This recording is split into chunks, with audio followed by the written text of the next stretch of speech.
you're just you're doing your best to look like a potted plant. So wherever you are, you're just hugging the wall in this general hug wall. That's it, close enough, curtain down. I'll be hugging the wall for quite a while. And then maybe you can sit here. Yeah. That would make sense. That makes sense. Maybe I asked for it to be done because it's ridiculous and funny. Just so you remember that Gavin has left a garland here on the couch somewhere. No, I'll do that, honey. Right. And you put the garland wreath around his neck because it's really embarrassing. He's trying to be a man here. And doing this stupid. Right. Yeah. Well, I'm playing a character called Mark Fugue. Mark is a very, very interesting character. I actually like the character. I didn't like him at first. He's sort of this person who has never been out of the state of Washington, really doesn't want to go and see anything else of the world. In fact, he's very happy just sort of being where he is. He doesn't travel around very much. Yeah. So who's a breast guy? Are you a leg guy or a breast guy? No no boyfriends. Turkey's Are you a dark meat guy or a breast guy? Dark meat will do fine, just fine. Good. Oh, by the way, we still got the turkey here. Does anybody else want some do more? it up. Are you a breast guy or are you a leg guy? God.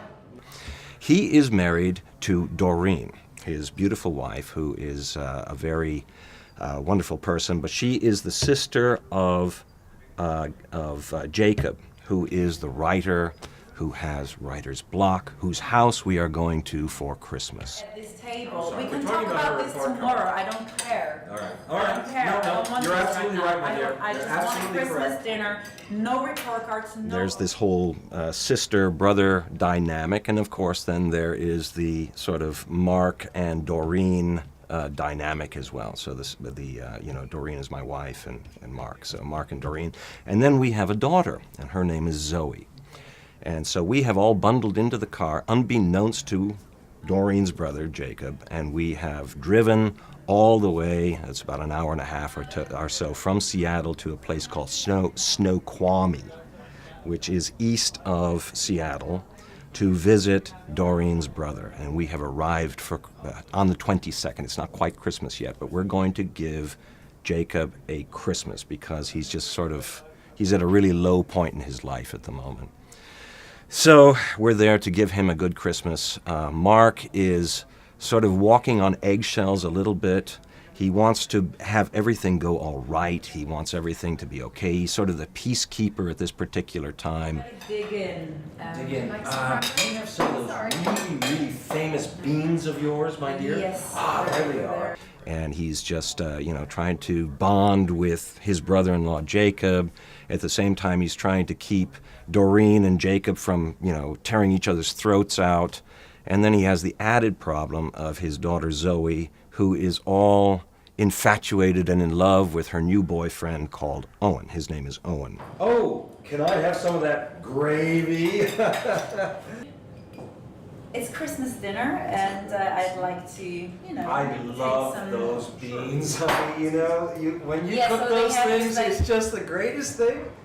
And Mark doesn't like Owen. It's not that he doesn't like Owen. He just doesn't like the fact that his daughter is so enamored so quickly. I mean, she's only 14 years old, and so he's very, very protective of her.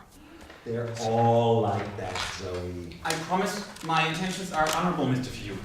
So the whole play is, that's kind of Mark's character for the first part of the play there. It's just kind of this peacekeeping kind of guy and everything else. And then as, I don't want to put any spoiler alerts here or anything like that, but as things go on and progress, and you could probably guess that maybe Owen shows up, Mark becomes a little harder in his resolve in the play and stuff like that. In real life, have I ever got a couple together?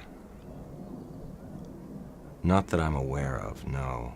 Because nobody has ever come up to me and said, Jim, because of you, we are together. No, nobody's ever said that to me, so I don't know. Probably not. And this is to a great family Christmas with some fabulous guests who we didn't even think we were going to have tonight. What's nice about this show is, after the last show I did, that was just such a heavy one.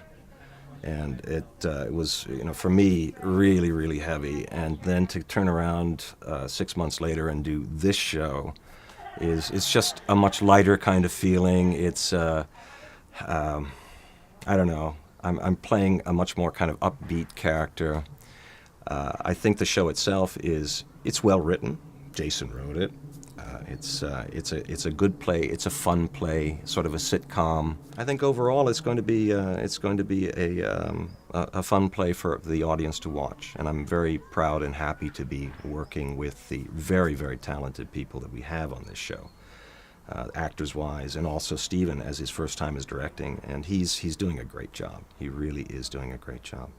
So overall, I think the entire feeling of as it is when you get together in a play and all of a sudden this team comes together and you start to work together and you start to build relationships and things just happen. You're creating something that wasn't there before, and you work real hard at it and you work with other people and then you do it and then it's all over and then it's time to do the next one. And this is art. This is art, and I'm having fun. So as long as I'm having fun, I will continue to do these things. I just feel that there was something else going on there. But bottom line,